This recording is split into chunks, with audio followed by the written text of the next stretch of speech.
sallallahu alaihi wasallam.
Bismillahirrahmanirrahim.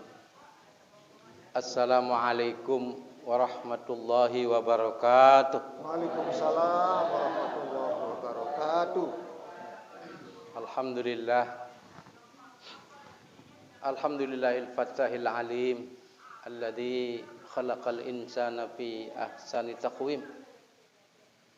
Asyhadu an la ilaha illallahul wahidul hakim wa asyhadu anna sayyidana Muhammadan abduhu wa rasuluhu raufur rahim.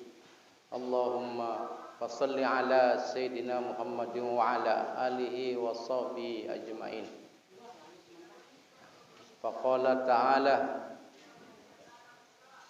faqim wajhaka lid-dini hanifa fitratallah allati fataran nasa 'alaiha la tabdila li khalqillah dzalika ad-dinul qayyim walakin aktsaran nasi la ya'lamun.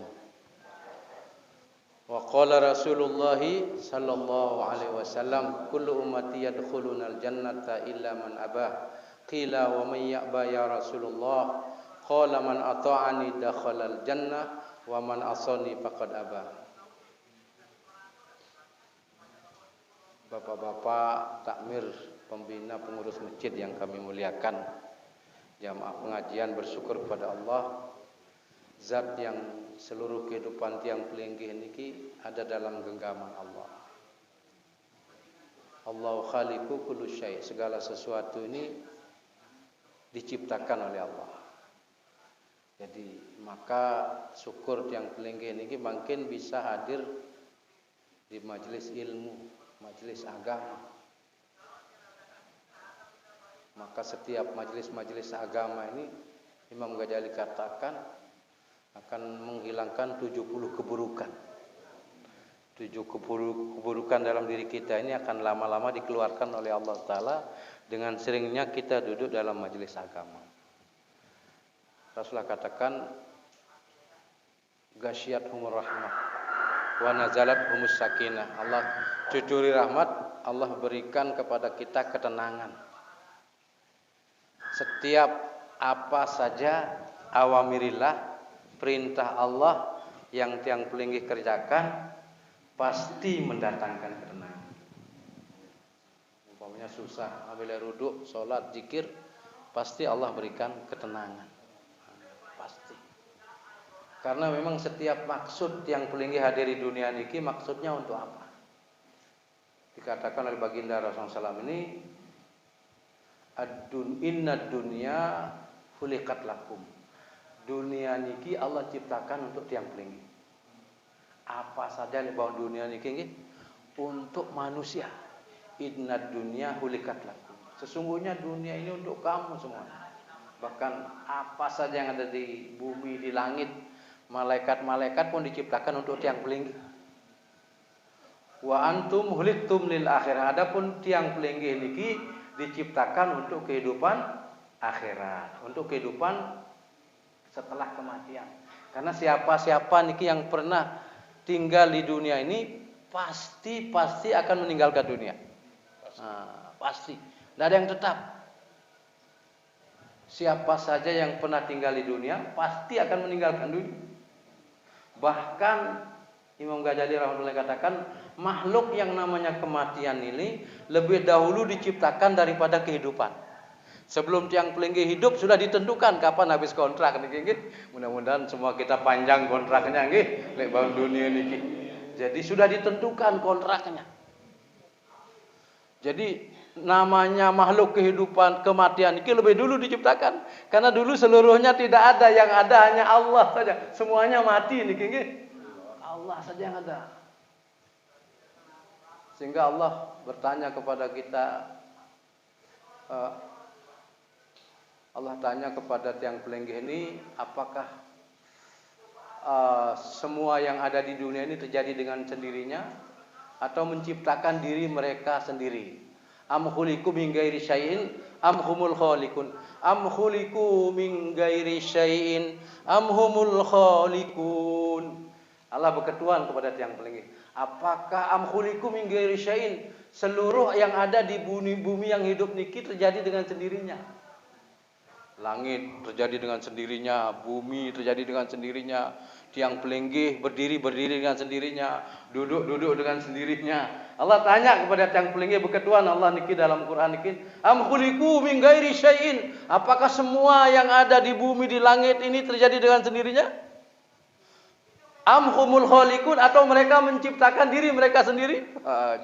Allah berketuhan niki nggih, apakah terjadi sehingga kita sadar am khuliqu min ghairi syai'in? Apakah semua terjadi dengan sendirinya? Am humul khaliqun, atau mereka menciptakan diri mereka sendiri? Kalau tiang menciptakan diri tiang sendiri, wah salah, pilih hidungnya yang mancung niki, yang gagah.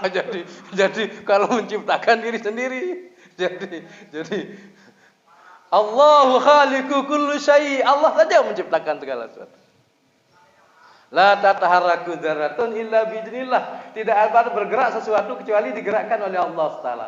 Sehingga Allah berfirman, ma asaba min hasanatin faminallah. Apabila kebaikan-kebaikan yang kamu lakukan, faminallah. Ucapkanlah dalam hati, ini dari Allah. Sudah sholat tarawih, sudah sholat tahajud, sudah baca Quran, kita bilang faminallah. Semua ini dari Allah. Ma asaba min hasanatin faminallah. Apa saja kebaikan-kebaikan yang datang, yang Allah beri kepada tiang pelinggih, termasuk makin ngaji niki kebaikan. Waalaikumsalam. Kebaikan yang Allah berikan kepada tiang pelinggih nisbahkan kepada Allah, faminallah, itu dari Allah. Sehingga tidak ada penyakit nafsiin, ananiah, merasa hebat. Bahaya ini kalau merasa ada masuk penyakit nafsi ini, penyakit ananiah ini. Sehingga setiap kebaikan-kebaikan yang tiang pelinggih lakukan selalu dinisbahkan kepada Allah. Ya Allah, kalau Engkau tidak berikan, dalam Quran dikatakan, walau fadlullahi alaikum birahmatih. Andai kata tidak karena karunia Allah, tidak karena rahmat Allah, maka kamu sibuk dengan kemaksiatan, kata Allah. Ini Allah katakan. Kalau tidak karena karunia Allah, rahmat Allah, mungkin tiang tokol di jalan-jalan, cuci mata, malah ngotori mata. Waman asaba min sayyi'atin faminafsik. Apabila keburukan yang tiang pelonggo lakukan, katakan ini dari saya, bukan dari Allah. Jangan kayak remaja mujud yang kemarin ngisi pengajian di Monjok niki, ada gadis kawin sama dengan non muslim niki nggih. Terus dia bilang ini kan sudah takdir Allah, katanya, masalah. Ini padahal ulama katakan takdir itu ada dua. Ada namanya takdir mubram, ada namanya takdir muallak. Takdir mubram, takdir muallak. Takdir muallak itu yang bergantung kepada ikhtiar. Ikhtiar juga takdir. Umar berdiri dari tempat yang meroboh kepada tempat yang kuat. Saya tinggalkan takdir buruk pada takdir yang baik.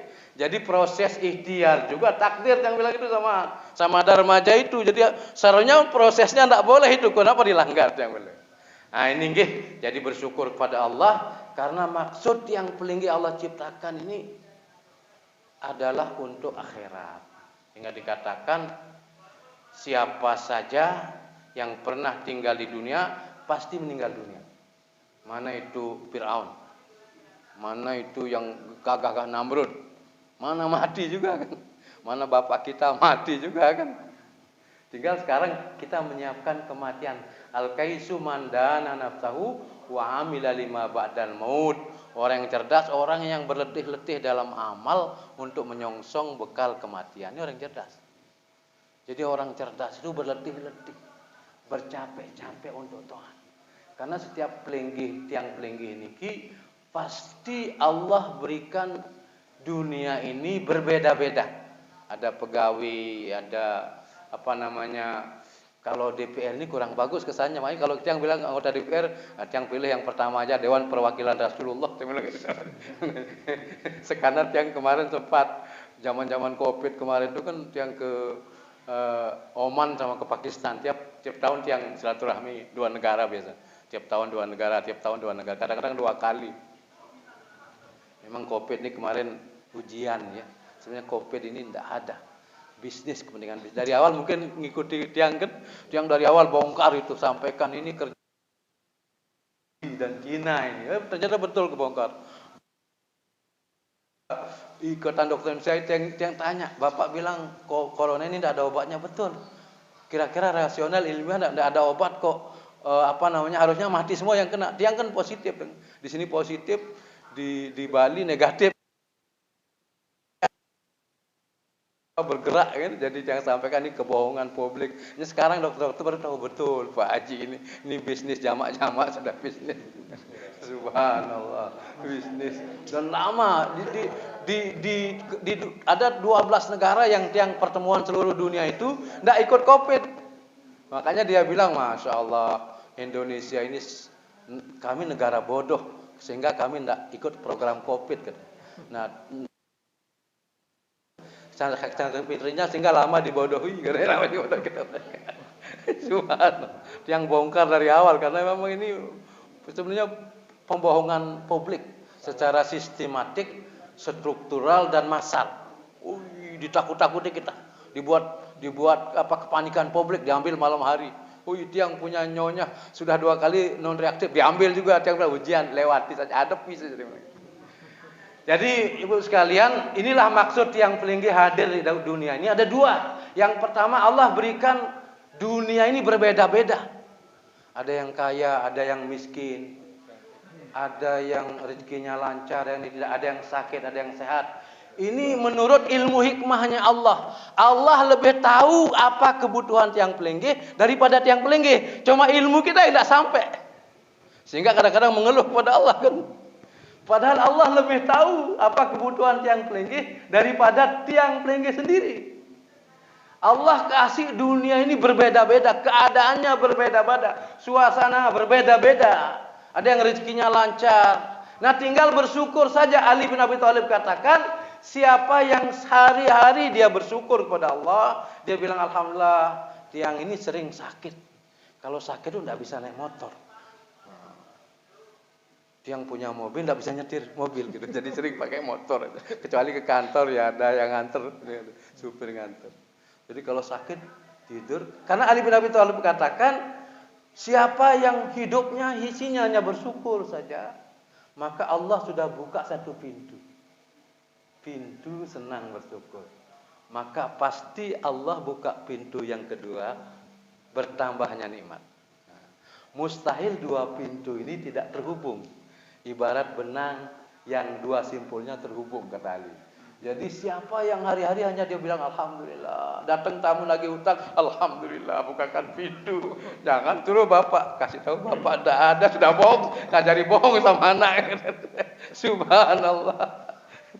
Jadi siapa yang senantiasa dia bersyukur dalam hidupnya ini, maka kata Pak Ali bin Abi Thalib, pasti Allah bukakan pintu yang kedua, bertambahnya nikmat. Makanya Rasulullah ajarkan kita selalu bersyukur. Ali katakan, dan ini bukan kata saya, kata Ali. Allah yang bilang la in syakartum la azidannakum. Kalau kamu bersyukur, maka Allah tambah nikmat. Satu pintu bersyukur selalu, maka bertambah nikmat. Jangan mengeluh. Jadi kalau kita bersyukur, mustahil Allah bohong, pasti bertambah nikmat. Bertambah nikmat bukan tambahnya uang. Coba kalau sakit. Tiang kalau sakit itu tidur sampai anak tiang yang paling besar, dokter suka marah. Tidak mau periksa gitu. sakit ini gugur dosa, ini tidak apa-apa, nikmati saja. Kemudian tidak habis kontrak kalau belum habis jatah mati. Orang sebelum hidup sudah ditentukan berapa kontraknya. Kok stres sakit ya sabar aja. Tinggal bilang, kata Ali bin Abi Thalib, Rasulullah katakan kalau apa saja keadaan kita ucapkan alhamdulillah ala kulli hal. Kalau keadaan-keadaan yang menyusahkan, alhamdulillah ala kulli hal. Kalau yang senang, alhamdulillahirabbil alamin. Makanya anak yang tahu gimana Bi, alhamdulillah ala kulli hal. Berarti ada yang tidak beres, ya udah sakit. Jadi alhamdulillah saja. Segala puji bagi Allah yang menciptakan segala sesuatu. Alhamdulillah ala kulli hal. Jadi kalau kita ucapkan alhamdulillah ala kulli hal, pasti Allah akan buka pintu yang kedua, kata Ali. Allah berikan kebaikan, nikmat. Nikmat itu bukan uang saja, ketenangan hati. Menghadapi apa yang Allah kasih. Rabbana ma khalaqta hadza batila. Tidak sia-sia apa saja. Kalau kebaikan tidak sia-sia. Datang rezeki bilang alhamdulillah syukur biasa. Tapi kalau datang penyakit alhamdulillah syukur bisa tidak masalah. Alhamdulillah syukur Allah gugurkan dosa. Jadi ini dua pintu yang harus kita jaga sehingga hidup kita enjoy apa saja keadaannya. Alhamdulillah ala kulli hal, alhamdulillah. Kalau kebaikan alhamdulillahirabbil alamin. Kalau susah alhamdulillah ala kulli hal, segala puji bagi Allah yang menciptakan segala keadaan. Allah yang ciptakan. Bukan kita yang menciptakan sakit, tapi kalau enggak kuat berobat gitu kan. Kalau enggak kuat berobat, karena berobat sunnah juga. Jadi ini nih maksud Allah berikan berbeda-beda, keadaannya berbeda, ada yang sakit, ada yang senang, ada yang sehat, ada yang rezekinya lancar, ada yang tidak lancar. Itu semua menurut hikmah Allah. Allah yang menciptakan keadaan itu, Allah lebih tahu daripada kita. Cuma kadang-kadang kita pura-pura tahu, sehingga protes sama Allah, mengeluh sama Allah. Pura-pura kita tahu, padahal Allah yang lebih tahu. Allah yang lebih tahu, tapi kita pura-pura tahu sehingga protes sama Allah. Tetapi ada yang sama, walaupun kita berbeda. Wa min kulli syai'in halaqna jauzaini la'allakum tadhakkarun. Fafirru ilallah. Berbeda keadaan pasangan, ada laki-laki, perempuan, ada siang malam, ada sehat, sakit. Ini sudah keadaan kotak kehidupan yang digambar oleh Rasulullah. Seperti itulah kotak kehidupan itu. Kotak kehidupan kita ini sudah ditentukan 80 tahun, 90 tahun. Ada keadaan-keadaan yang Rasulullah gambar kanan kirinya, keadaan sakit, senang, kaya. Karena dunia ini apa? Wamal hayatud dunya illa mataun gurur. Dan tidaklah kehidupan dunia ini kecuali mata pendek, gurur, menipu lagi. Sudah pendek menipu. Jadi dunia ini menipu, Pak. Dia kalau sudah ke kantor mulai pusing.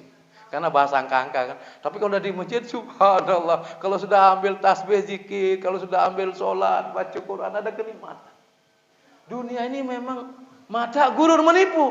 Maksud gurur itu kata Imam Ghazali, yang pertama maksud gurur itu menipu itu tidak ada yang apa namanya, yang konstan. Tidak ada yang tetap di dunia ini. Kalau tidak menipu, maka seorang perempuan cantik sampai tua dia cantik terus kan. Ini kita sudah lain lagi. Menipu namanya kan. Kalau tidak menipu kaya terus kita kan. Kalau tidak menipu sehat terus kita kan. Sehingga gurur ini menipu. Kadang-kadang sehat, kadang-kadang sakit. Ini memang menipu dunia ini. Kalau tidak menipu cantik terus menerus. Kalau tidak menipu gagah terus menerus. Kaya terus menerus. Tapi dia gurur, sudah pendek waktunya, mata pendek 60-70 tahun. Gurur. Sebab kalau dia 200 tahun menyusahkan, Pak. Ada riwayat yang baca di zaman baginda Zulkifli, Nabi Zulkifli radhiyallahu an, itu kaumnya taat. Sehingga dia minta kepada baginda Nabi untuk doa kepada Allah agar umurnya panjang, agar tidak ada kematian katanya. Akhirnya Nabi Zulkifli doa, dikabulkan doanya. Akhirnya semua umurnya panjang, tapi menyusahkan karena dia gurur, menipu. Sudah umur 100 tahun, akhirnya satu rumah kakeknya tua, disuapi, digendong. Entar anaknya tua, di sebelah lagi dua orang. Entar cucunya tua, 3 orang dalam rumah yang tua. Entar lagi cicitnya tua, dalam rumah itu penuh dengan orang tua yang digendong, yang disuapin. Akhirnya pada musyawarah, ini bahaya ini kalau begini katanya. Karena siklus kehidupan seperti itu. Tak bisa kita tidak sakit gitu. Kalau sudah tua macam kepala 5 sudah beda keadaannya kan. Jadi akhirnya dalam rumah ada 5 yang tua yang disuapin. Wah, ini bahaya kalau begini. Minta lagi sama Nabi Zulkifli untuk didoakan biar normal lagi katanya. Tapi kadang-kadang kita ingin hidup 1000 tahun lagi katanya. Padahal mata gurur sudah pendek, gurur menipu. Sehingga dunia ini tidak perlu dibanggakan, Pak. Apalagi disombongkan. Nah. Makanya tiang kalau keluar negeri, tiang alhamdulillah sudah mengunjungi 15 negara nih. 15 negara, terakhir ke Vietnam sama Kamboja, jumpa saudara muslim sana. Dalam sehari ketemu 2 kakak, senengnya mereka jumpa gitu. Jadi tidak ada kebanggaan dalam dunia ini. Kecuali yang sama tugas pelinggih, Allah kasih dengan ilmu hikmahnya berbeda-beda, itu disyukuri apapun keadaannya. Kalau dikasih rezeki disyukuri, jangan dibanggakan, apalagi disombongkan. Jangan. Dibanggakan aja jangan, apalagi disombongkan. Dunia ini dibanggakan aja jangan. Hanya sebatas disyukuri Allah kasih nikmat. Jangan sekali-kali dibanggakan, apalagi disombongkan. Masya Allah. Ini dunia jadi musibah. Dunia jadi musibah. Kalau kita membanggakan dunia. Yang sama, walaupun berbeda keadaannya, yang sama adalah iqamatuddin. Fa'akim wajhaka lid-dini hanifa. Hadapkan wajah kamu kepada agama yang lurus. Yang sama tanggung jawab kita, Pak sekalian. Berbeda keadaan Allah menurut ilmu hikmah Allah. Keadaan-keadaan yang berbeda. Sebagaimana kotak kehidupan. Keadaannya berbeda-beda yang Allah ciptakan. Keadaan sehat sakit, keadaan turun rezeki, naik rezeki. Tetapi kita harus cari. Kadang-kadang ada orang tidak cari. Menuntut rezeki ini kata Rasulullah wajib, Pak. Utlubul faridatun ba'da faridah. Ada orang yang tidak mau cari rezeki, salah. Utlubul faridatun ba'da faridah. Tuntutlah kewajiban setelah menegakkan kewajiban. Maksudnya setelah tegakkan agama, jangan lupa mencari rezeki itu satu kewajiban, satu amar Allah, perintah Allah. Tetapi setelah menegakkan kewajiban, petani dia mencangkul panggilan azan, dia tidak tegakkan, berarti dia lepas satu kewajiban utama untuk mengerjakan satu kewajiban yang pertama. Ini yang keliru. Utlubul faridatun ba'da faridah. Tuntutlah kewajiban setelah menegakkan kewajiban. Maksudnya dalam menuntut kewajiban jangan lupa perintah Allah. Awamirillah, apa perintah Allah kalau sakit, apa perintah Allah kalau sehat, apa perintah Allah kalau Allah kasih tipi rezeki, apa perintah Allah ketika miskin. Karena kesuksesan tiang pelinggih bukan banyak sedikitnya rezeki. Bagaimana di dalam di dalam hajat yang Allah berikan kepada kita, hajat yang berbeda-beda, kita tegakkan awamirillah perintah Allah. Hajat boleh berbeda-beda, Pak. Jadi kalau orang hidup di dunia hanya untuk mengejar hajat saja, itu orang yang ad-dunya majra'atul dunia, dunia untuk dunia. Padahal maksudnya ad-dunya majra'atul akhirat. Jadi kalau orang jungkir balik, peras keringat diperas-peras. Untuk mengejar dunia sehingga lalai dia tegakkan agama, ini dia tidak paham maksud hidup dia ini. Tidak paham. Tidak untuk mengejar hajat, tidak membanggakan hajat yang Allah beri, tidak. Membanggakan wa may yuti'illah wa rasulahu faqad faza fawzan azima. Siapa yang taat kepada Allah, kepada Rasul, ya sukses yang besar. Jadi kalau taat itulah letak ukuran kesuksesan itu taat, bukan terpenuhinya hajat. Karena hajat ini Allah kasih berbeda-beda dengan hikmahnya Allah, dengan ilmu hikmahnya Allah. Tetapi dicari, jangan tidak dicari. Tetapi jangan letakkan kejayaan kalau saya jadi pejabat. Kejayaan malahan ini ujian yang berat ini sebenarnya kan. Kejayaan kalau harta saya banyak, tidak, ini orang yang bodoh. Orang yang juhala kata Rasulullah. Jadi orang yang juhala itu orang yang meletakkan hajat, terpenuhinya hajat itu sebagai kesuksesan. Terpenuhinya ketaatan itulah sebagai kesuksesan. Inilah yang Rasulullah katakan, wa may yuti', Allah katakan, siapa yang taat kepada Allah, kepada Rasul, dia sukses yang besar. Apapun keadaan kita tidak menghalangi taat. Seperti yang punya tetangga di kampung, "Pu, sembahyang dulu, Pu." Libur dulu di arah kepeng. Katanya di arah kepeng libur. Tidak ada hubungannya arah kepeng di arah kepeng. Sembahyang ini awamirillah perintah Allah.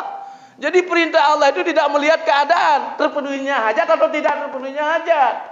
Keadaan-keadaan Allah kasih berbeda. Kotak kehidupan kita berbeda-beda. Rasulullah garis kanan kirinya, ini keadaan-keadaan yang melindungi kita.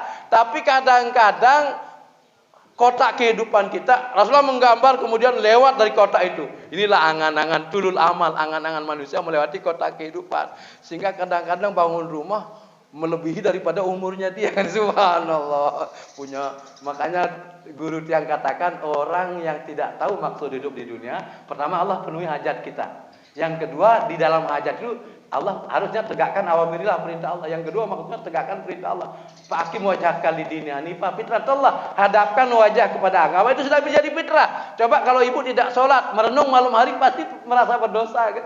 Jangan tanya orang lain, kata Rasulullah, tengok saja hati. Ketika tidak melaksanakan perintah Allah, yang paling tidak sholat, biasa sholat duha, tidak sholat duha, menyesal hati ini. Tengok hati saja, bertanya sama hati, pasti merasa bersalah dikit. Nah, orang yang tidak tahu hidup ini hanya untuk ngejar hajat saja, jungkir balik, peras keringat, banting tulang, keringat diperas-peras, tulang dibanting-banting ini untuk cari dunia, lupa sholat, panggilan Allah, lupa. Sholatnya fawailul lil musallin.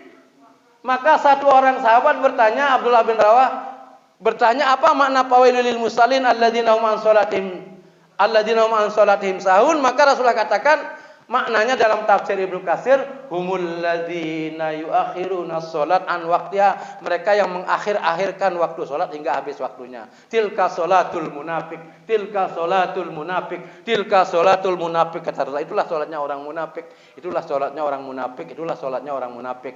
Tapi jangan Bapak bilang sama orang lain, untuk diri kita, Pak. Kalau Bapak bilang sama orang berkelahi, Bapak kan turun-turun, humul ladzina yuakhiruna sholat, tilka sholatul munafik, tilka sholatul, berkelahi kita. Dakwah itu untuk diri kita keras, untuk orang lain lemah lembut. Alhamdulillah, kata Imam Ghazali, orang dengan masuk Islam saja sudah ada ketaatan dalam dirinya. Kita lihat dia sudah Islam. Tapi untuk diri keras, tilka sholatul munafik, jangan sampai sholat kita termasuk munafik gitu kan. Humul ladzina yuakhiruna sholat an waqtiha, kata Rasulullah, mereka yang mengakhir-akhirkan waktu sholat hingga habis waktunya, terutama ibu-ibu. Sibuk masak, kalau sudah azan, kalau bisa sebelum azan, ini tanda kita takzim. Jadi Imam Ghazali katakan ada 3 tingkatan taat, Pak. Yang pertama, bagaimana taat ini dikerjakan dengan mahabbah, dengan sukacita, rindu dendam, hadiah besar. Satu perintah Allah, Masya Allah, ini panggilan Allah, ini hadiah besar, nutrisi kehidupan. Jadi sholat berjamaah, sholat malam, baca Quran, ini nutrisi kehidupan.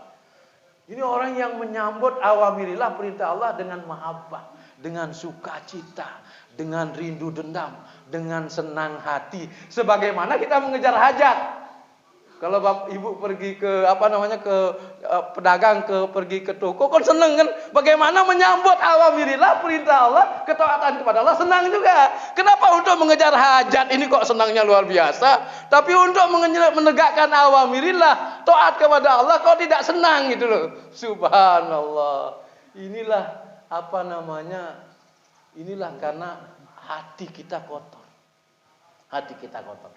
Maka harus mahabbah, sukacita, senang hati. Kira-kira begitu ibu-ibu puasa senang kira-kira? Senang. Perasaan kita kok cepat sekali. Rasanya kok baru 2, kok sudah 7, sudah 8, sudah cepat sekali. Ini tanda. Sehingga dikatakan dalam hadis ini man sama Ramadanan imanan wa ihtisaban ghufira lahu ma taqaddama min dzambi. Siapa yang puasa Ramadan dengan dasarnya 2, pondasinya 2, imanan, yakin. Kalau Bapak Ibu beramal tidak yakin, tidak akan senang hati. Yakin ini ruhnya amal. Kalau orang beramal, mengerjakan perintah Allah tidak yakin, beramal tidak ada ruhnya, sehingga tidak akan melahirkan sifat istiqomah. Tapi kalau dia tahu apa yang Allah beri kalau kita sholat duha, apa yang Allah beri kalau sholat malam, apa yang Allah beri, ini pasti kata Quran, siapa yang taat itu Allah akan berikan apa? Asarut taat, ajarut taat. 2 perintah Allah ganjaran Allah beri kalau kita berusaha sungguh-sungguh taat, sebagaimana kita bersungguh-sungguh ngejar hajat kita. Disiplin orang ke kantor, tidak berani sama bosnya, tapi sholat nggak disiplin, bagaimana Allah tolong? Dia tidak mengerjakan perintah Allah dengan mahabbah, dengan sukacita, tetapi mengejar hajat dunia dengan mahabbah. Ini kebalik, seperti orang beli kaos kaki setiap hari 5 biji, kemudian digantung, ditengok, dibersihin. Besok beli lagi 5 biji, digantung, ditengok. Ini tidak tahu fungsi kaos kaki. Demikianlah orang yang ke dunia ini tidak tahu fungsinya, hanya tahu fungsi yang kedua untuk memenuhi hajat. Tapi di balik hajat itu ada yang lebih besar, menegakkan perintah Allah, apapun hajat yang Allah beri kepada kita. Maka sama seperti orang beli kaos kaki tidak tahu fungsinya, hanya beli digantung lagi. Harus maksudnya untuk dipakai menghangatkan kaki. Ini nama juhala, orang yang bodoh namanya.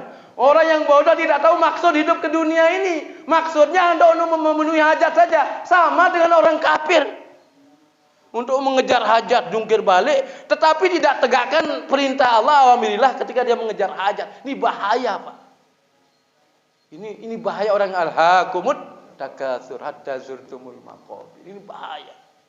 Numpuk-numpuk harta, tidak mau disedekahkan, bangga dengan harta, menghitung-hitung harta. Ini Allah sudah sebutkan, kalla law ta'lamun, jangan kamu begitu. Jangan kamu begitu. Jadi Bapak sekalian, inilah sebenarnya orang beli kaos, dia tidak tahu buktinya. Mobil cukup beli 1, tapi dia beli 10 untuk bangga-bangga. Hati yang bangga saja sudah berat dihisab, Pak. Kita hanya syukuri saja. Makanya saya tidak ada kebanggaan kalau orang yang kerjaan saya di sana. Makanya kalau saya keluar negeri ditanya apa kerjaannya, bilang DP parlemen, orang nggak suka, oh no good, kurang bagus. Tapi kalau bilang guru, karena saya guru juga, teacher, oh good, bagus guru kan. Jadi kalau namanya parlemen ini kesannya kan kurang bagus, Pak. Yang namanya DPR ini kan, saya bilang DPR Dewan Perwakilan Rasulullah. Cuma orang kampung nggak pernah ngasih saya berhenti gitu, itu masalah. Kan di rumah ada pengajian tiap Jumat, ya itulah yang milih gitu, yang ngaji itu. Jangan berhenti ya. Karena apa yang kita punya, yang mereka punya, gitu, sama-sama kita punya. Makanya saya kemana-mana pakai motor, karena bisa pakai, nggak bisa pakai mobil. Dan saya doa sama Allah, ya Allah jangan kasih saya bisa pakai mobil, biar pakai motor saja gitu. Jadi sehingga kalau saya ke kantor pakai motor, kan sopirnya sakit suka marah orang kawan-kawan. Pak Haji orang lama malu melihat Pak Haji. Kenapa malu? Saya pakai motor biasa aja. Tidak ada kebanggaan dalam keduniaan ini. Yang ada rasa haus dan rasa takut. Jangan-jangan Allah titipi dunia, kemudian menjadi beban di akhiratnya. Ini menyusahkan kita dunia. Karena orang yang dunianya membuat dia taat, dia kerjakan perintah Allah, dia yakin dengan perintah Allah, maka Allah katakan, man amila sholihan min dzakarin aw unsa wa huwa mu'minun falanuhyiyannahu hayatan thayyibah wa lanajziyannahum ajrahum bi ahsani ma kanu ya'malun. Barang siapa yang taat kepada Allah, beramal saleh, laki-laki dan perempuan, wa huwa mu'minun, dan dia yakin. Makanya ruh amal tadi imanan, yakin. Kalau tidak yakin, maka amalnya tidak akan istiqomah. Amalnya tidak akan nyampe kepada Allah. Karena tidak ada ruhnya yang pertama. Pondasi yang pertama. Sehingga kalau di kampung-kampung, mudah tidak terjadi ya. Kalau sholat raweh 1 sampai 10 rame. Tapi mulai 11 mulai turun. Karena sholat rawehnya karena adat, bukan yakin. Ruhnya karena adat. Orang rame hari pertama sampai 10, rame sholat. Nanti turun. Ini kelihatan mana yang tarawehnya karena yakin, mana yang karena adat. Karena ada turun dia berhenti. Ada di kampung saya mau azan, sudah hari ke-10 hilang dia. Ya sampai hari ke-10 saja. Tapi dia azan terus nanti hilang sudah itu, subhanallah. Karena tidak didasari dengan yakin. Siapa yang taat kepada Allah, kepada Rasul, kemudian dia yakin, Allah akan berikan kehidupan yang baik, hayatan thayyibah. Jadi orang yang paham bahwa di dunia ini kita diberikan hajat oleh Allah berbeda, tapi di dalam hajat ini dia tegakkan perintah Allah, pasti kehidupannya baik, Pak. Pasti hayatan thayyibah. Seperti orang naik gunung, belum sampai gunung sudah terasa dinginnya. Kita belum masuk surga sudah terasa rasa surga itu, subhanallah. Tetapi orang beriman, kata Rasulullah, al-iman bainal khauf wa raja'ah. Orang beriman itu di antara harap dan cemas. Harap semoga amal diterima, cemas jangan-jangan tidak diterima gitu. Baik perkara akhirat maupun perkara dunia. Rasulullah menjenguk Uzaifah yang mau meninggal dunia, bagaimana keadaan kamu wahai Uzaifah? Saya takut jangan-jangan amal saya ditolak oleh Allah. Tapi saya berharap semoga amal saya diterima. Saya takut jangan-jangan dosa saya tidak diampuni. Tapi saya berharap semoga dosa saya diampuni. Maka Rasulullah katakan, apa yang kau harapkan akan penuhi, apa yang kau takutkan Allah akan hilangkan. Jadi keadaan hati kita bainal khauf wa raja'ah. Al-iman bainal khauf wa raja'ah, kata Rasulullah. Yang namanya orang beriman hatinya selalu khauf dan raja'ah. Rasa harap, rasa cemas. Bukan hanya perkara akhirat, perkara dunia begitu pula. Kalau berdagang kan begitu, kadang-kadang untung tidak gitu kan. Tapi kalau kita bergantung kepada Allah, yakin kepada Allah, Allah kasih. Asal keadaan ini kita syukuri, Pak. Apa saja. Walaupun Imam Ghazali katakan sabar termasuk syukur. Ketika diuji kesusahan, kemudian kita sabar termasuk juga syukur katanya. Nah, kalau bisa syukur saja. Makanya kalau sakit, ibu ucapkan alhamdulillah ala kulli hal. Rasul ajarkan keadaan apapun, apapun datang, ucapkan alhamdulillah ala kulli hal. Jadi kalau tamu datang nagih hutang, alhamdulillah ala kulli hal, karena nagih hutang kan. Tapi kalau Allah kasih nikmat, alhamdulillahirabbil alamin. Jadi ketahuan sama, makanya dia kan ada sakit ini, sakit itu, kata dokter enggak boleh makan ini. Yang enggak peduli makan saja. Kalau enggak habis kontrak enggak akan mati. Kalau sakit gugur dosa kan. Enggak ada yang sia-sia. Rabbana ma khalaqta hadza. Tapi kalau sudah tidak kuat, kayak kemarin memang menggigil, enggak bisa apa-apa, enggak bisa ke masjid, bawa ke klinik risah, ternyata disuntik jadi langsung jigah lagi, bisa ke masjid lagi, subhanallah. Jadi ini sekalian, jadi tingkatan yang pertama ketaatan, yang pertama mahabbah, dengan senang hati, dengan sukacita. Salah ibu-ibu, taat dengan sukacita ya. Ramadan dengan senang hati, puasa, baca Quran, sibuk sudah. Saya makanya tidak 10 hari terakhir tidak mau ngisi pengajian. Kadang-kadang terlalu banyak ngaji sana sini, tertinggal bacaan Quran kita kan kadang-kadang kan. Artinya 10 terakhir mungkin iktikaf saja. Almarhum Tuan Guru Sapang Hakim itu tidak mau diganggu. Dia kata kalau ngasih jadwal 10 hari, enggak, saya iktikaf. Saya mau khusus untuk Allah saja kalau selesai. Kata beliau, tapi sudah meninggal, Allah marhamnya. Jadi yang kedua, tingkatan yang kedua apa? Mahabbah. Yang kedua takriman, dengan memuliakan perintah Allah. Jadi kalau hajat sudah Allah muliakan kita, Allah kasih hajat. Tetapi perintah Allah juga harus takriman, memuliakan perintah Allah. Jadi kita memuliakan perintah Allah, senang. Kita yakin bahwa kerjakan perintah Allah, Allah memuliakan kita. Penduduk langit memuliakan kita, penduduk bumi memuliakan kita. Umar bin Khattab taat luar biasa, sehingga semua malaikat memuliakan dia. Jadi menghormati Umar bin Khattab. Abu Bakar As-Siddiq taat luar biasa, sehingga ketika Abu Bakar tidak punya pakaian karung goni, semua malaikat ikut pakai karung goni, memuliakan Abu Bakar. Jadi siapa saja yang taat, penduduk langit, penduduk bumi ini memuliakan kita. Karena orang-orang kafir, binatang-binatang bergantung kepada kita. Selama masih ada orang taat, orang mengucapkan la ilaha illallah atau Allah, tidak akan terjadi kiamat di muka bumi ini. Sehingga orang lain butuh dengan orang taat. Maka bagaimana tingkatan taat? Memuliakan ketaatan. Jangan hanya pekerjaan yang dimuliakan, Pak. Datang azan berkumandang, sibuk pekerjaan, itu tidak memuliakan ketaatan, Pak. Padahal sholat berjamaah 27 derajat, sholat sendiri 1 derajat, tapi masih banyak orang sholat sendiri. Padahal target dibangunnya masjid, semua laki-laki balik naik masjid. Kemarin kami didata, kami datang dari Indonesia itu ada pertemuan dunia 557 orang, dari Arab Saudi 3.000-an datang. Ada pertemuan di Rewin di Pakistan. Di absen mana masjid yang seluruh laki-laki balik sudah naik masjid. Indonesia itu tidak ada satupun yang 100%. Tapi negara-negara lain sudah mulai angkat tangan.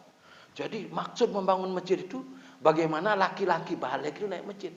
Kalau bisa takmir masjid buat awik-awik. Kalau tidak naik masjid nanti tidak dizikirkan, tidak diyasinkan. Lama-lama takut, lama-lama biasa. Jadi jangan mulai pertama kan. Ini kadang-kadang santai saja kita orang tidak naik masjid kan.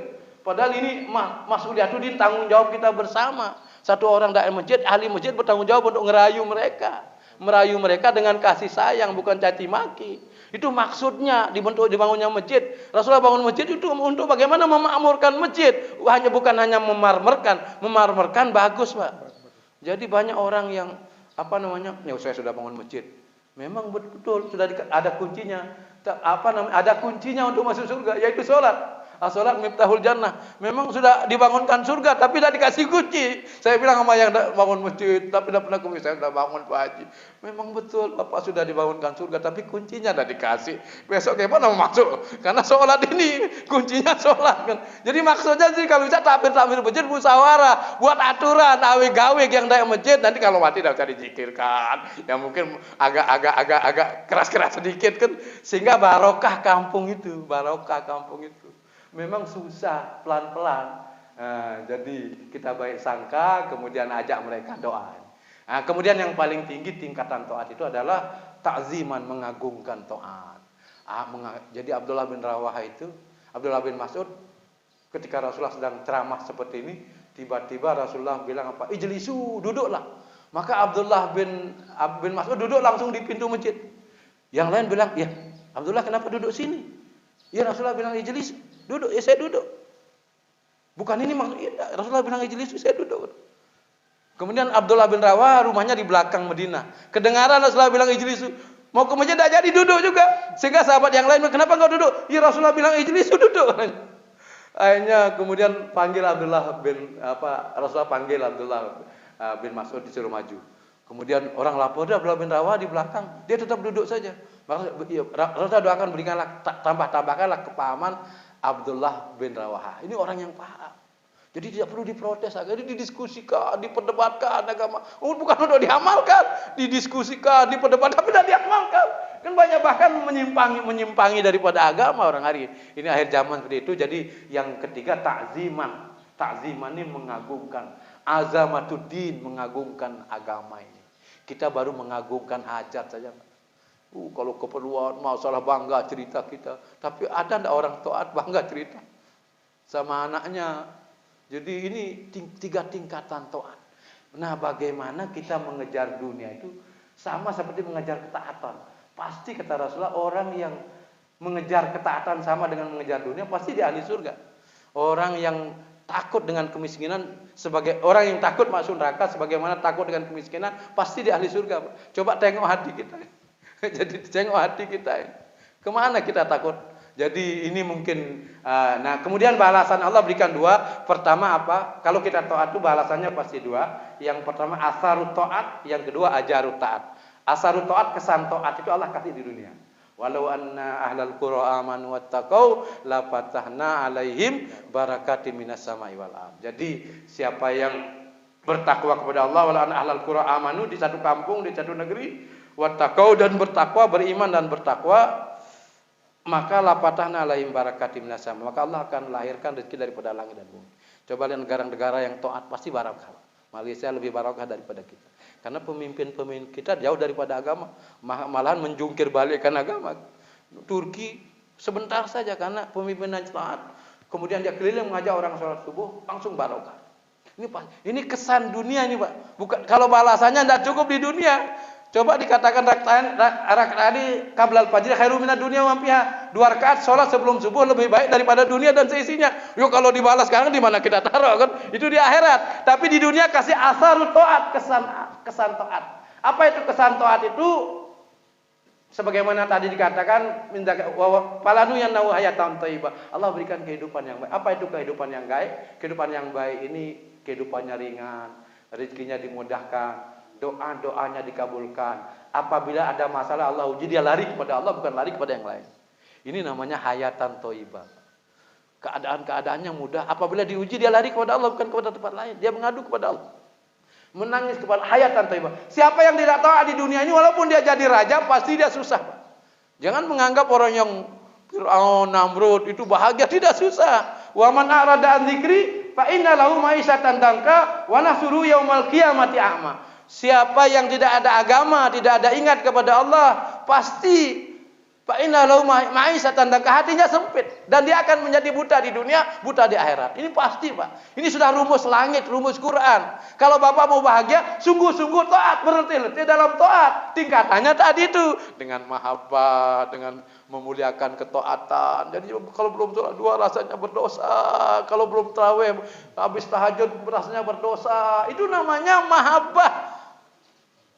Takriman summa ta'ziman, ketaatan dengan 3 tingkatan, mahabbatan, takriman, wa ta'ziman, dengan sukacita, dengan senang hati, dengan bahagia, kemudian dengan memuliakan ketaatan karena Allah memuliakan kita, penduduk langit memuliakan kita, penduduk bumi memuliakan kita. Summa ta'ziman, kemudian mengagungkan ketaatan itu, mengagungkan. Rasanya sedih kalau tidak dapat sholat duha sebelum pergi ke pasar. Rasanya sedih kalau tidak dapat ngaji 1 juz sehari. Rasanya sedih. Jangan rasanya sedih kalau rugi bisnisnya. Itu perkara remeh, itu perkara dunia yang mata gurur.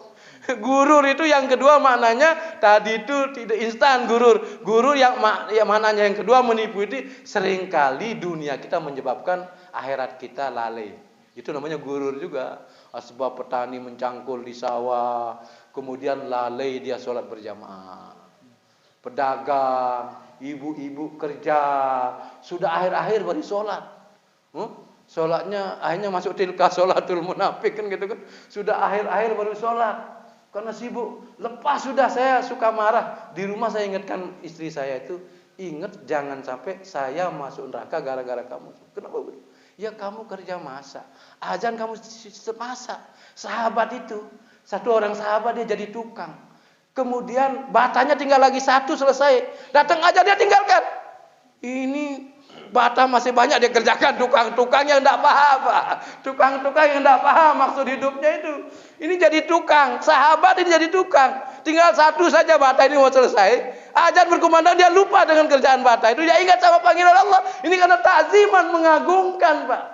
Abdullah bin Umar ini suatu hari tertinggal sholat berjamaah. Maka dia sholat setengah malam. Karena Rasulullah katakan siapa yang dia tertinggal sholat isya berjamaah, maka dia sholat setengah malam. Karena Rasulullah katakan sholat isya berjamaah seperti sholat setengah malam. Jangan kembali Pak, bapak tarawih kejar sholat isyanya tertinggal berjamaah. Padahal sholat isya berjamaah lebih penting daripada sholat tarawih. Bahkan ba'diyah isya itu lebih penting daripada sholat tarawih. Kadang-kadang keliru di kampung saya rubah. Gimana? Sholat isya langsung sholat tarawih. Ini sholat isya ba'diyah ini lebih penting daripada sholat tarawih. Saya bilang gitu. Sholat isya dulu pelan-pelan, sholat ba'diyah baru tarawih. Karena sholat ba'diyah rawat itu lebih penting daripada sholat tarawih. Ini sholat isyanya enggak, tarawihnya kerjakan. Ini enggak tahu mana yang utama namanya kan. Padahal sholat isya berjamaah seperti sholat setengah malam. Makanya Abdullah bin Umar karena dia takrim, memuliakan, dia tertinggal karena sibuk. Akhirnya dia sholat malam setengah malam. Subhan, ini karena memuliakan perintah Allah. Sekarang orang tertinggal sholat berjamaah santai aja Pak. Tidak ada yang pusing, tidak cuek saja di kampung ini. Dan kita biarkan orang seperti itu. Ini bahaya. Tidak kita ingatkan. Karena Rasulullah katakan 40 rumah itu bertanggung jawab kita di timur, utara, selatan, barat harus kita kunjungi. Kewajiban kita hanya mengingatkan berulang-ulang itu, bukan mengajak dia taat hidayah dalam genggaman Allah. Ini mungkin tiga. Kemudian asarut taat Allah kasih di dunia. Di dunia ini kesan taat itu pasti hati kita tenang, pasti itu. Pasti Quran kata, pasti Allah berikan kehidupan yang baik, pasti kesan taat itu. Maka berletih-letih dalam taat, pasti Allah mudahkan dunia kita. Jadi kalau orang sibuk dengan dunia, maka seperti orang mengejar bayang-bayang nggak akan dapat. Tapi kalau dia sibuk dengan taat, seperti dia dilindungi oleh awan. Terus bayang-bayang mengikuti awan kan gitu kan. Jadi mengikuti awan ini kan jadi itulah ini jangan sampai kebalik hidup kita. Jangan sampai kebalik kita hidup. Waman arada dalam Quran dikatakan wabtagi fima atakallahu darad akhirah wala tansa nasibaka minad. Sungguh-sungguhlah untuk akhiratmu, jangan lupa dunia. Dunia jangan lupa, Pak. Jangan kebalik. Akhirat ini jangan lupa, dunia sungguh-sungguh ini kebalik kan. Jadi pada wa'mal dikatakan dalam Quran tadi kan wabtagi, tuntutlah sungguh-sungguhlah untuk akhiratmu wala tansa nasibaka minad dunya. Jangan lupa dunia jangan lupa. Kalau bapak petani lupa nyangkul karena sibuk baca Quran enggak apa-apa. Jangan lupa baca Quran karena nyangkul, kebalik ini kan. Berbeda dengan Quran ini. Makanya didik anak jangan terbalik. Nah, sungguh-sungguh belajar ya. Jangan lupa sholat, sehingga anaknya sering lupa. Harusnya, nak sungguh-sungguh sholat, sungguh-sungguh baca Quran, sungguh-sungguh cari bekal akhirat, jangan lupa sekolah. Ini yang betul kata Quran kan. Karena Quran bilang itu wabtagi ma atakallahu darah wala tansa nasibaka. Ini kebalik cara mendidik anak. Nak belajar sungguh matematika, jangan sampai tertinggal. Tapi jangan lupa sholat ya. Karena sholatnya ditaruh di belakang, anaknya sering lupa sholat. Harus jaga sholat, sungguh-sungguh jaga baca Quran, jangan lupa sekolah. Itu yang betul. Jangan akhiratnya dibelakangkan. Jangan lupa sholat, jangan lupa ngaji. Kebalik ini. Tidak, file kita begitu selama ini. Sehingga macam saya inilah lahir kita kan. Karena bapak kita belum sungguh-sungguh belajar ya. Jangan lupa sholat. Ya sering lupa sholat jadinya. Jangan lupa puasa. Sering minum ketika puasa masih kecil kan gitu. Ini jadi ini. Yang kedua balasan adalah kasih. Yang kedua ajarut ta'at. Ajarut ta'at balasan di akhirat. Di akhirat ini satu subhanallah saja kalau berzikir. Makanya zikir ini subhanallah. Jadi jangan sampai kita tinggalkan. Saya alhamdulillah tahadus binikmat. Pagi itu pasti saya zikir 300. Sore wajib 300. Ini zikir yang duduk. Kalau berjalan saya zikir. Jadi pagi itu baca kulhu sampai dengan zuhur. Selama berjalan baca kulhu Allahu akbar saja. Nanti mulai zuhur saya ganti dengan la ilaha illa anta subhanaka inni kuntu. Itu saja yang keluar kalau kecuali kita bicara dalam hati. Pokoknya pagi waktu ini sehingga hati kita ini terhubung dengan Allah. Kata Syekh Sajali ahli tasawuf katakan man wajadallah wajada kulla syai' wa man faqadallah faqada kulla syai'. Man wajadallah. Siapa yang memiliki Allah, terhubung dengan Allah, dia memiliki semuanya. Walaupun dia miskin, semua dia punya ketenangan. Rasulullah katakan apa? Tidak ada apa namanya? Tidak ada harta yang paling mahal kecuali kesehatan. Tidak ada nikmat yang paling tinggi kecuali ketenangan. Rasulullah katakan tidak ada harta yang paling mahal kecuali kesehatan. Jadi gunakan untuk mengubah. Man wajadallah wajada kulla syai'. Siapa yang dia terhubung pada Allah, hakikatnya dia memiliki semuanya walaupun dia pakai ontel. Biasa saja, saya bilang saya pakai ontel, naik jidumu, naik mobil, masuk rumah bagus, rumah jelek, sama saja hati kita. Tidak ada kebanggaan dalam dunia, sama saja. Hati kita tengok, karena Rasulullah katakan apa namanya, dalam satu jasad ada yang namanya hati mudghah. Idza saluhat jasadu kullu. Apabila dia baik semuanya, apabila dia buruk semuanya. Allah yalqal. Dia adalah hati. Jadi kalau hati kita hubungkan sama Allah, sakit bilang alhamdulillah, syukur, pasti apa namanya, baik jasad kita. Kenapa jasad kita keropos? Karena kalau ada masalah tidak lari kepada Allah, Pak, lari kepada makhluk, pada dokter. Kalau anak sakit, sholat aja 2 rakaat, doa kepada Allah, baru kemudian pergi berobat. Sehingga bukan obat yang menyembuhkan, Allah yang menyembuhkan. Ini latih keyakinan kita ini. Tapi waman faqadallah faqada kulla syai'. Siapa yang tidak punya Allah, dia tidak punya apa-apa, walaupun dia jadi raja, jadi presiden. Kekuasaannya nyusahkan di dunia, tambah-tambah nyusahkan lagi di akhirat. Ini kekuasaannya, harta bendanya nyusahkan di dunia, menyusahkan lagi di akhirat. Kalau tidak terhubung hatinya kepada Allah Ta'ala. Maka hari-hari kita buat zikir pagi, zikir petang. Saya kalau pagi ada taklim, nanti zuhur diganti. Jadi zikir itu ada 3 ada zikir yang khusus-khusus, mungkin wirid-wirid dari guru kita kan. Jadi kalau saya tasbihat saja, biasanya hak Allah, hak Rasul, hak diri. Hak Allah ini kita tasbihat yang paling sempurna. Dalam Fadailul Zikir dikatakan subhanallah, walhamdulillah, wala ilaha illallah, wallahu akbar, wala haula wala quwata illa billah. Itu 100 kali di pagi hari, hak Allah. Barang siapa yang mengucapkan kalimah la ilaha illallah 100 kali, istiqomah, pasti ada ahli surga. Jadi itu zikir yang paling sempurna, subhanallah, walhamdulillah, wala ilaha illallah, wallahu akbar, wala haula wala quwata illa billah. Itu duduk minimal 100 kali di pagi hari. Karena pagi wadhkur rabbaka katsirau wasabbih bil asyi wal ibkar. Berzikirlah kepada Allah di pagi dan petang hari. Karena setelah subuh waktu tahrim tidak boleh sholat kecuali setelah isyraq. Kemudian asar pun waktu tahrim kecuali sudah lewat setelah maghrib kan gitu. Itu dipakai untuk zikir, wirid. Ibu-ibu masak sambil zikir pasti ada nur makanannya. Jangan sambil ngeremon, mana ini tidak ada apa. Jadi nar makanannya. Dimakan anak kita tidak taat. Sambil baca kulhu, nyuci piring sambil baca kul a'udzu birabbin. Ulang. Satu sahabat tuh karena tiap hari baca kulhu ketika meninggal dunia penuh awan. Sehingga Rasulullah tanya, siapa ini? Oh, ini seorang sahabat namanya Muawiyah bin Muawiyah. Bukan Muawiyah bin Abi Sufyan, Muawiyah bin Muawiyah. Itu dia seorang sahabat yang dia baca kulhu sepanjang dia berjalan, dia baca kulhu saja. Ada satu orang ketika haji dulu di Kulubun, pesawat rusak, satu orang selamat karena baca kulhu selama di perjalanan. Ini baca kulhu saja mungkin separuh masa, dibagi 3 waktu ini. Tapi ada zikir khusus. Saya biasanya itu baca tasbihat 100 kali di pagi hari, hak Allah. Kemudian hak Rasul kita salat. Allahumma shalli ala sayyidina Muhammad. Ini paling pendek, ada yang panjang. 100 kali hak Rasul biar dapat syafaat. Jadi bersalawat itu ulama katakan 2. Ada yang mengatakan wajib, ada yang sunnah. Ketika disebut nama Rasul, ada yang mengatakan wajib kita bersalawat, ada yang mengatakan sunnah. Tetapi sepakat semua ulama wajib minimal 1 kali orang selama hidupnya bersalawat kepada baginda Rasulullah SAW. Bersalawat kepada baginda. Sehingga kalau disebut nama Rasul kita bersalawat. Jangan sampai tidak bersalawat kepada baginda Rasulullah SAW. Ini mas kalian salawat, ini hak Rasul. Kemudian hak diri istighfar astagfirullahaladzim wa atubu ilaih 100 kali pagi, 100 kali petang. Hak kita. Adapun yang lain silakan. Saya tambah lagi dengan kulhu 100 kali pagi, 100 kali petang. Kemudian waktu saya bagi 3, pagi sampai zuhur sampai asar, malam lain lagi. Pagi amalannya baca kulhu, siangnya la ilaha illa anta subhanaka inni kuntu minaz zalimin. Baginda Yunus itu karena dia baca itu dia selamat 40 hari dalam perut ikan. Baginda Yunus saja merasa zalim, apalagi kita, Pak. Jadi ini kok kita tidak merasa zalim. Ada satu keluarga datang ke rumah berkelahi suami istri, saya panggil istrinya, minta maaf sama suaminya, ya. Suaminya saya panggil, minta maaf sama istri. Apa salah saya?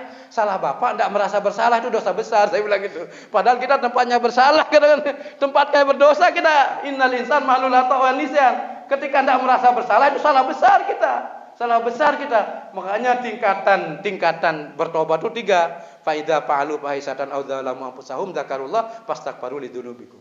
Fa idza fa'alu fahisatan aw dzalamu anfusakum, apabila kamu berbuat zalim, berbuat maksiat, ingat kepada Allah, minta ampun kepada Allah. Yang kedua adalah fa'lam annahu la ilaha illallah wastaghfir lidzambik. Macam kita lah sudah mulai mendekat-dekat kepada Allah tapi istighfar, sehingga kamu tidak sombong merasa kamu bisa taat sendiri gitu. Fa'lam annahu la ilaha illallah wastaghfir lidzambik. Kalau kamu sudah mulai mengenal Allah, tertatih-tatih jalan ke masjid, tertatih-tatih baca Quran, tertatih-tatih bertobat. Allah bilang, jangan wastaghfir, jangan kamu lupa istighfar kepada Allah. Ada orang yang sudah sungguh-sungguh taat, fasabbih bismi rabbika wastaghfir. Kamu sudah memuji Allah berlelit-lelit, istighfar juga. Sehingga kamu jangan merasa sombong, belum tentu amal kamu diterima. Saya kira ini saja mungkin muzakarah pada pagi ini. Semoga Allah istiqomahkan dalam taat. Allah matikan kita dalam puncak-puncak ketaatan. Jangan sampai Allah cabut nyawa kita, dosa-dosa masih belum diampuni sama Allah. Kesalahan dengan tetangga belum dimaafkan. Lebih baik kata Abu Bakar, tidak hidup saja. Kalau kita hidup, dosa tidak diampuni mati, lebih baik tidak hidup saja. Jadi kita berdoa, minimal doa ini cita-cita. Jangan sampai ibu tidak cita-cita. Ya Allah, jangan kematikan saya. Kecuali sedang sujud, sedang baca Quran, sedang puasa. Jangan engkau matikan saya. Kecuali dalam puncak-puncak ketaatan. Jangan matikan saya. Kalau dosa-dosa belum engkau ampuni, nangis kepada Allah. Orang yang keluar air matanya berdoa tidak akan pernah masuk dalam surga. Dalam Ramadan 10 hari sudah pernah kita menangis kepada Allah, merengek-rengek. Dosa-dosa kita kan tempat kita ini pabrik dosa, Pak. Mata kita berdosa, pabrik dosa. 3 kelompok tadi itu disuruh istighfar. Tapi jangan merasa kita fasabbih bismi rabbika wastaghfir. Kita merasa fa iza fa'alu fahisatan aw zalamu. Kita merasa zalim. Orang Nabi Yunus saja merasa zalim, sehingga dia baca la ilaha illa anta subhanaka inni kuntu minadz zalimin. Maka kita baca separuh waktu karena hari-hari kita zalim, mata kita, telinga kita. Saya bilang sama suami yang tidak mau minta maaf, Bapak pernah tak lihat perempuan kemudian Bapak tertarik sama perempuan? Betul, itu sudah berdosa Bapak. Kalau istri tahu dipenggal Bapak, saya bilang gitu. Dipenggal, cuma tak diucap, saya bilang gitu. Kita ini pabrik dosa, suruh minta maaf sama istrinya nggak mau, istrinya mau minta maaf. Merasa tidak berdosa, dosa besar Bapak tidak merasa berdosa. Orang Nabi Yunus saja bilang merasa berdosa, kok kita tidak merasa berdosa? Saya kira demikian saja yang benar dari Allah, yang salah adalah kelemahan saya sendiri. Sempurnanya majelis kita tutup pada majelis. Subhanakallah bihamdika, asyhadu an la ilaha illa anta, astaghfiruka wa atubu ilaik. Wassalamualaikum warahmatullahi wabarakatuh. Ada yang tanya barangkali silakan. Ketua.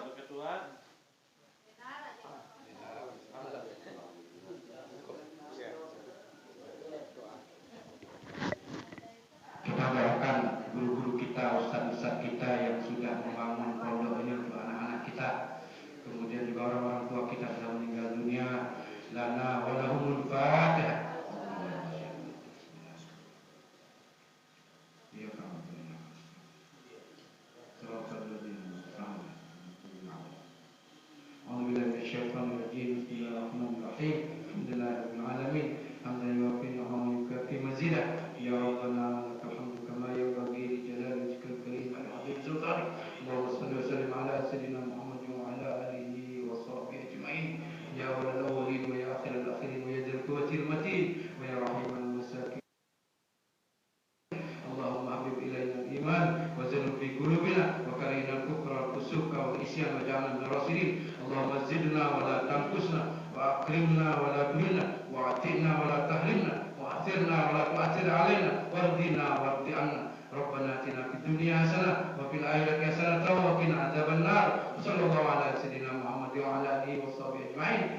Subhana rabbika rabbil izzati amma yasifun wa salamun alal mursalin walhamdulillah.